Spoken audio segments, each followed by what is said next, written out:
So many neurodivergent creatives and small business owners struggle with marketing their services. Part of the problem is often wrestling with rejection sensitivity, but the bigger issue is when we try too hard to conform to neurotypical standards and expectations. What's the alternative? Well, trusting our intuition, leaning into our unique ADHD gifts, leveraging them, and doing business our way. Now that's cooking with gas.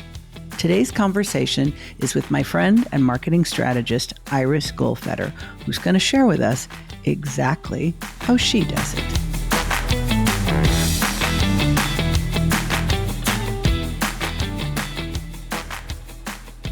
What we are going to talk about today, Iris, is how you use your ADHD strengths to stand out in your field, to run your business, to bring your unique gifts and magic to the world, and even to select people you work with and who become team members. I'd love to start there because I think you're so intentional about bringing people into the fold who are really aligned with the kind of traits you're looking for. Can we talk about that?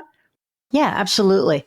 I think that, the first thing for me before I bring anybody into the team is that they have to be systems thinking. And what I mean by that is seeing the interrelated pieces of the puzzle and think through how activities or lack thereof, right, impact each other piece of the business. So thinking beyond, the now and us, because there are so many people that just worry about their job and they'll do their job. But if they don't do their job, they don't realize how by not doing it, how it affects the rest of the team. Because if even one cog is out of place in a wheel, it's going to be wobbly. And I think that ADHD especially, we're just hyper focused on all of these things. It's like with OCD, you're hyper focused on the one thing at the one time. So it's like you have to wash your hands 5 times or you have to turn the stove off, whatever that is, right?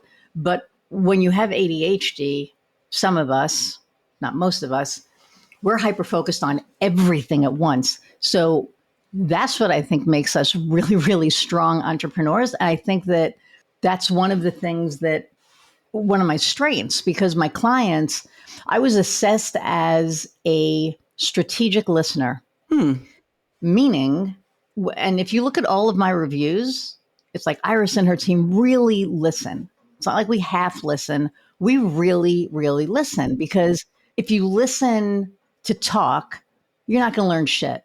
Absolutely. You're just not. If you listen to hear and learn, right?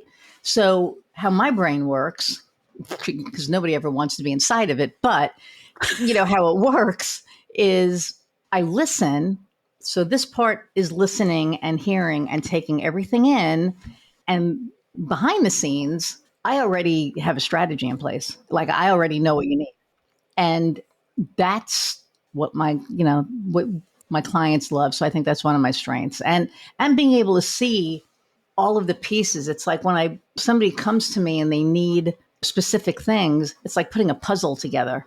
And we love puzzles, right? We love Tetris, we love all that stuff. And, I have this little bubble wrap, thing that it's a puzzle. Like we just love these things.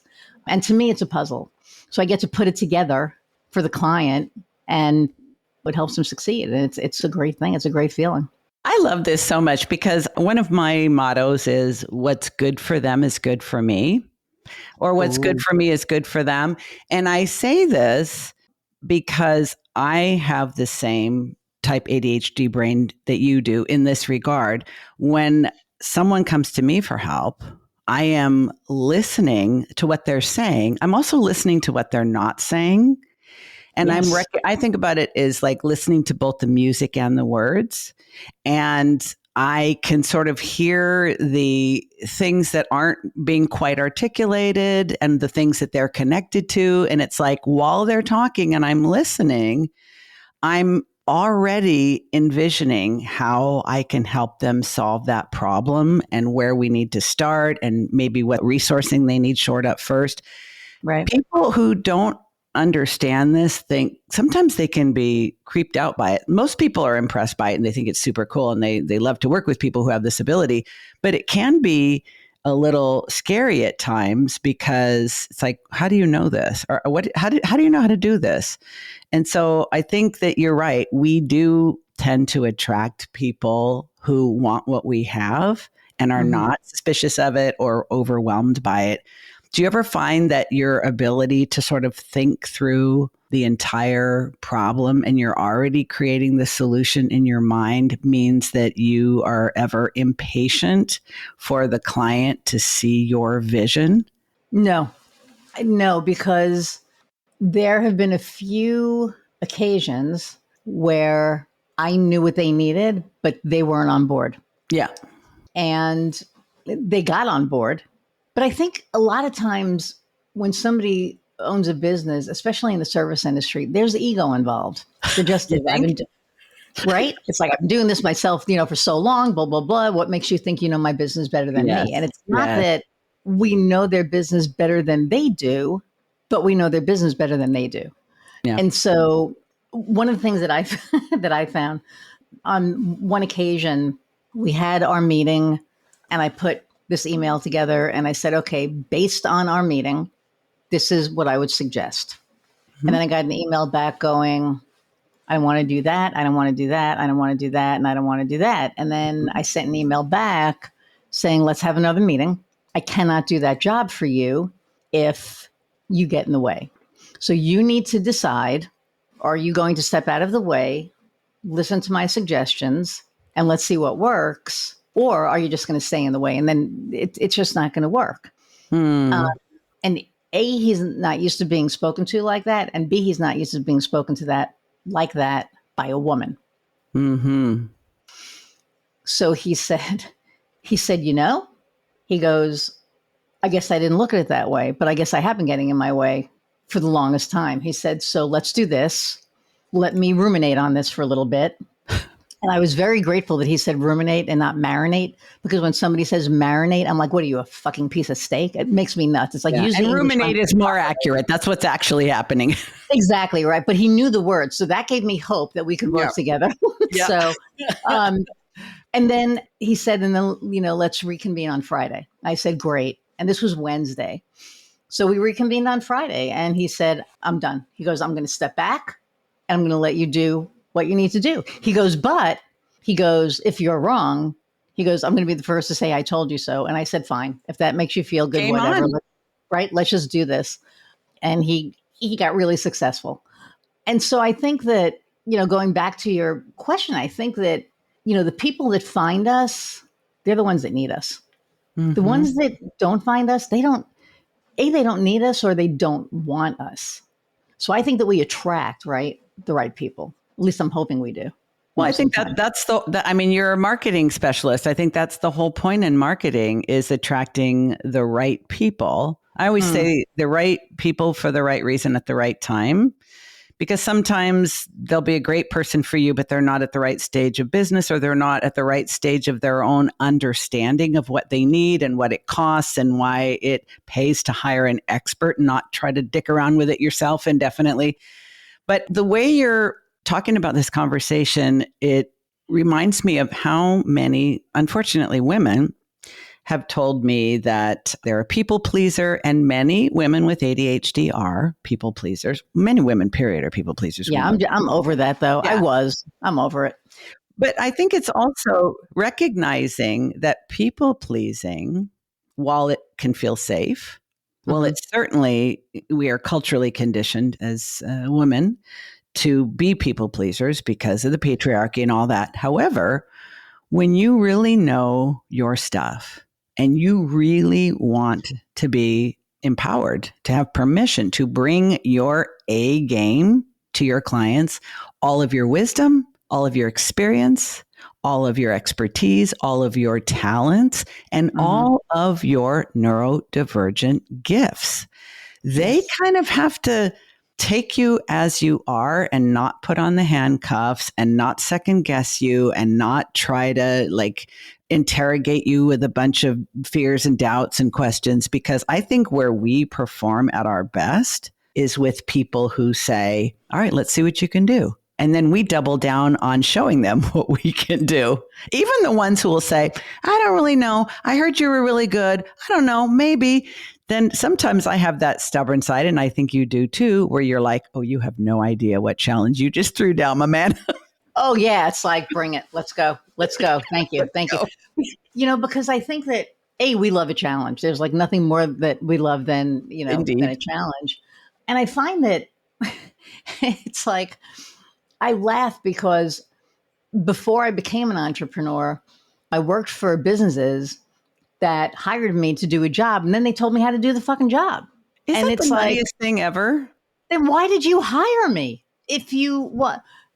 Well, this is how we market my business. No, you hired me to be the marketing manager or whatever, and let me, no. So when I, started my own business, people hire, and when we first started, we were just doing just websites and SEO, and that was it, right? And it was really inexpensive back then because it was like 10 something years ago. So not inexpensive, but way less expensive than it is now. And so it's changed. And so it's not just a brochure site anymore where somebody comes to see your services and then they leave. You have to, that site has to sell them. That site has to convince them to want to go deeper into the site and learn more. And then, decide from an educated place, are you a good fit for them? Or are you even, are you worth a phone call? And that's, that's changed. The other thing too that I find is that people, they don't evolve when their ideal client changes. So, because as we evolve, our ideal client changes. So my ideal client used to be a startup business who could spend $2,000 on a website and maybe, whatever a month on SEO, and then that's it. Not anymore. Now my ideal client is, businesses 500,000, to 5 million that hit a certain pinnacle, and they're like, well, shit, where do I go from here? And now my messaging has to change, right? Because I've evolved. You're talking to different people. What I think is interesting about this, and I'd love to know what you think, is because we are like-minded and like-brained. Which is scary. That's another story. That's why the pre-chat was fire, okay? But it's gone into the ether now. I believe that as a person who's neurodivergent, it took me many years to realize this, and I used to try to suppress it, and I felt apologetic about it and almost ashamed of it because I got called out for it. But I am on, for life, what I now refer to as the path of continuous personal evolution. I grow into and grow out of identities, occupations, lifestyles. It's the ADHD hunger to learn and to be challenged and to master something. And I realized it's not mastery according to what the world thinks of as mastery. It's when I've mastered it to the degree that I feel fulfilled and satisfied and kind of satiated, then I'm ready for my next evolution. And when I didn't really understand this about myself, the endings of things were very destructive. I literally had to burn things to the ground in order to give myself permission to move to my next iteration, Diann 2.0, 3.0, and so forth. Now I understand, and I help my clients actually build that into their business. It's kind of built to evolve because you are built to evolve. So my question is, do you feel that the evolution of your ideal client, which means the evolution of your business model and the evolution of your services and the evolution of your price point and the evolution of your target market, do you think it came from inside of you, or was it driven by market need? And that's what I try to explain to them. Then they're like, oh, and if they're still uncomfortable, we have somebody on the team that can help them get comfortable. But for me, it's the all around piece. It's like, what is going to put you out there and let you shine in your best light? And you recognize all the different ways that can happen. I also think because you are a person who really loves learning and loves sharing what you've learned and loves helping other people become more successful. That's super exciting and fulfilling for you. It also pays well, but it's like being able to, you walk your talk is my point. You're not going to tell them to do something that you're not willing to do. I mean, that would be so inauthentic. You're like, okay, that's exactly how I felt. And this is why I kept practicing until I got over it. And that's why I put the videos out. Like if you go to my LinkedIn page, you know that you're going to see like a ton of video, right? Yeah. And most of it is going to be educational. I mean, I'm going to try, I'll sell on a couple of them, but I don't believe in putting all those videos out there and, hey, buy this today. That you'll never get that from me, right? Yeah, you will hear that we offer this service. And if it's something that you've done, great. If not, hit me up and let's talk. But for the most part, I try to educate because a lot of people they don't know. They don't know what it is, right? Like, I just did a thing on alt text, right? And I had people DMing me going, holy shit, I had no clue that's what that was. I thought that you just roll the mouse over the picture and it happens automatically. It's like, no, you have to actually go in there and put that description in. Because otherwise, somebody who is visually impaired or who has, some kind of a disability isn't going to know what that is.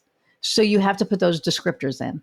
And so I try to me, education is power, right? So the more I can educate somebody, the more power they have over their own stuff. And then if they need help in the future, I hope they think of me. But they also learn. I mean, you're also teaching people because you do create a lot of content. You are showing people how you think, right? Yeah. You're showing people who you are and how you think. A lot of people don't believe in educating people for free. They're not going to put those videos out on LinkedIn. They're not going to have a podcast like yours or mine where people literally can listen or read our free stuff or watch our free videos and learn from us. There are people who are like, I'm not giving away nothing. It's like, you're literally showing people what you're capable of. You're showing them how you think. Even the fact that, I'm pretty sweary. You like to drop the bombs here and there. There are people that say, oh my gosh, there's so many people I could refer to you, but you just swear way too much. I said, trust me when I tell you, first of all, thank you very much for thinking of me, but I know who I am. I know how I am. And the people who are meant to work with me not only don't mind my swearing, they actually like it.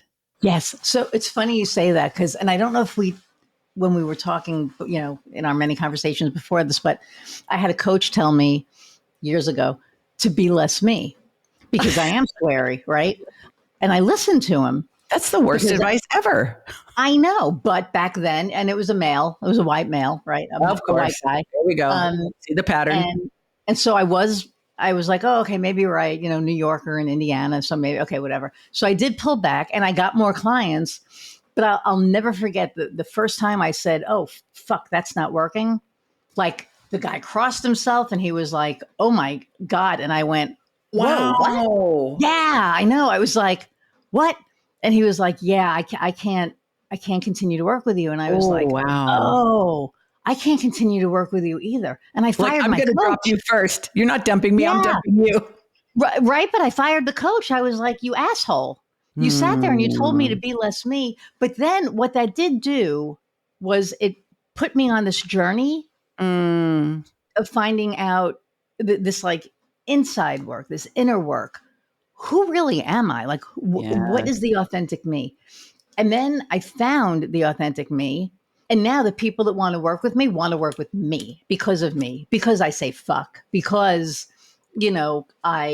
I tell them like it is and very, I'm not rude about it, but you're a New Yorker. I love people that are direct because it doesn't waste people's time. Right. So, but there are people that, a company will be like, hey, I think I need help.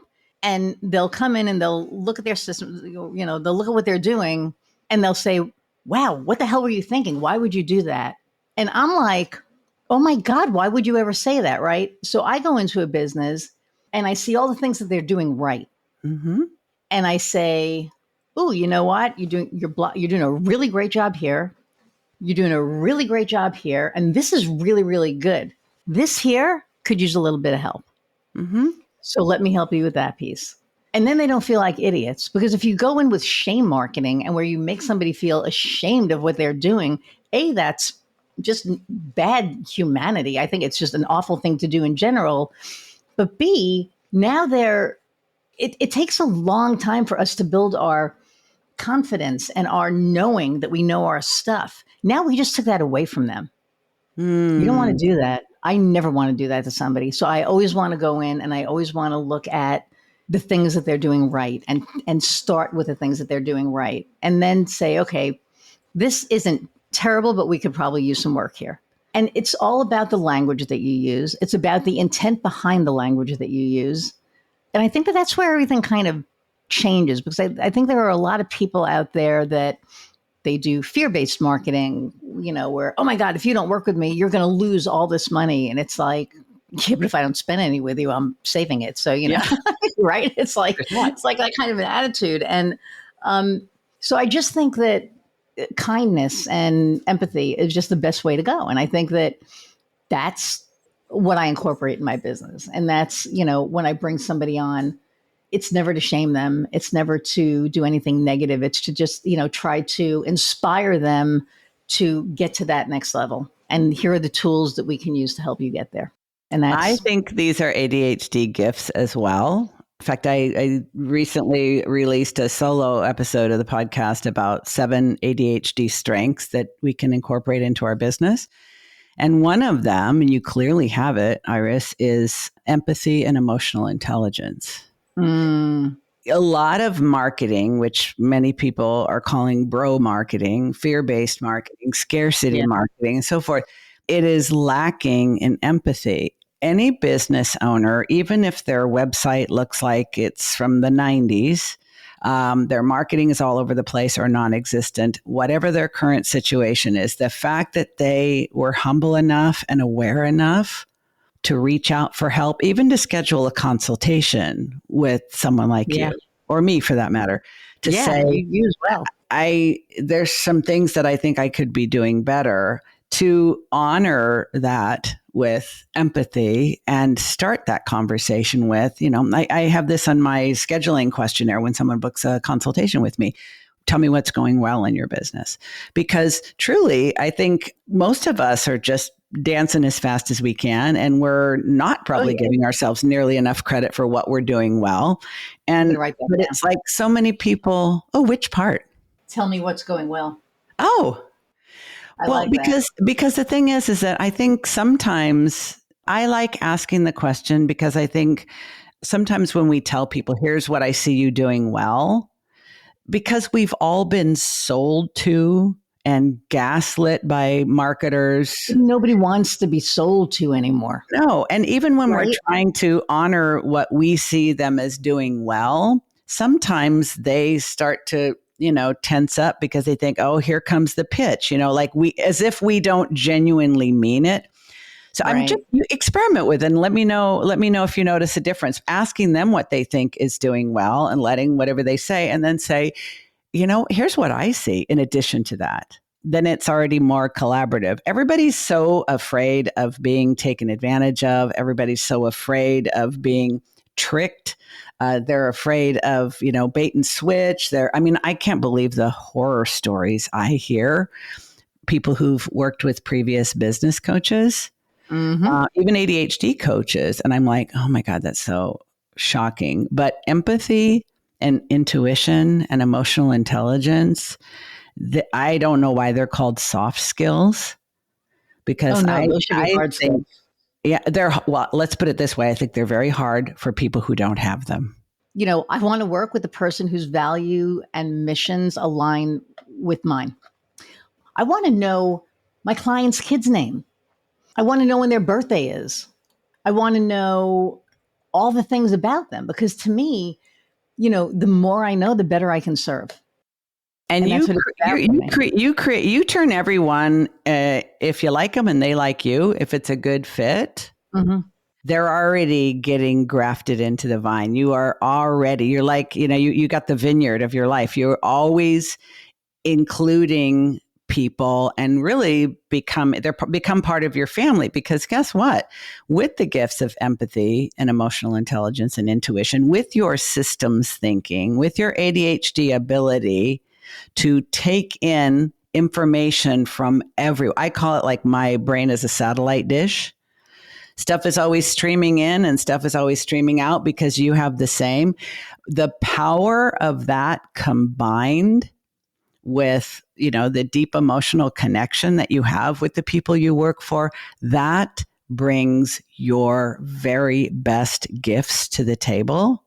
Yeah. In a way that's magic. And I think, I don't know how many other people do this. I find it absolutely necessary for me.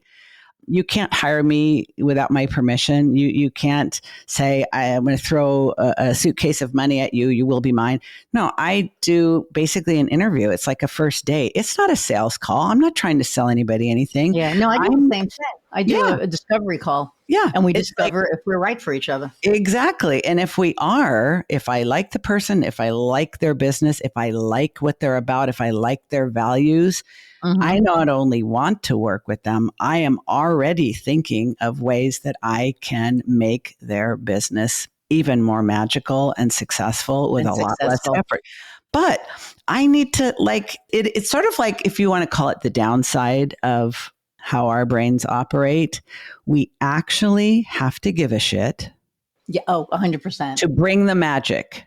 If I don't care, there's no way I can get my best out of me. I might get a trickle, but I'm never going to get a flow. So I need to position myself with people that are compatible in values and mindset. And I actually have to care about what they're trying to do in the world in order for me to bring my gifts. And you are exactly the same.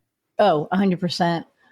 I had a guy who, we did the discovery call and he had a whole bunch of paraphernalia behind him that did not go along with, my values or beliefs. Mm. And he, I said, as soon as I saw the screen, I said, this isn't going to work. And he said, why? He goes, oh, is it because of that? I said, 100%. Now, before I would see that, and I would say, I'm going to talk to my team and I'll send you, you'll hear within 48 hours if we think we're a good fit and how to move forward. So this way I didn't have to be an asshole about it. But now I'm going to be an asshole, or I'm just going to be very direct. You're in your asshole era. I'm in my asshole era because, here, once again, the jar, right? You're all out of hooks. It just flipped its lid. So I'll have to pick that up later. But it was like, well, why won't you work with me? Well, because I'm very successful at what I do. I'm good at what I do. And I know that if I work with you, you'll end up making a lot of money. And I don't want to help you make a lot of money because you're going to take that money and turn around and give it to organizations that want to take my rights away.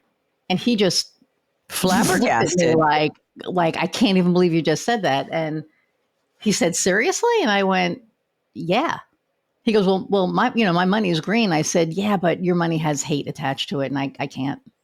I said, thanks for your time. I'm going to sign off. And then I just clicked off.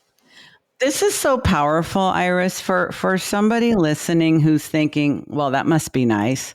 I'm early in my business and I literally have to say yes to everybody that comes my way. We've all been there. Yeah. Yes and no. Right. Because I was there too. And I remember in the very beginning, I would pretty much take anyone. But even then I had my boundaries.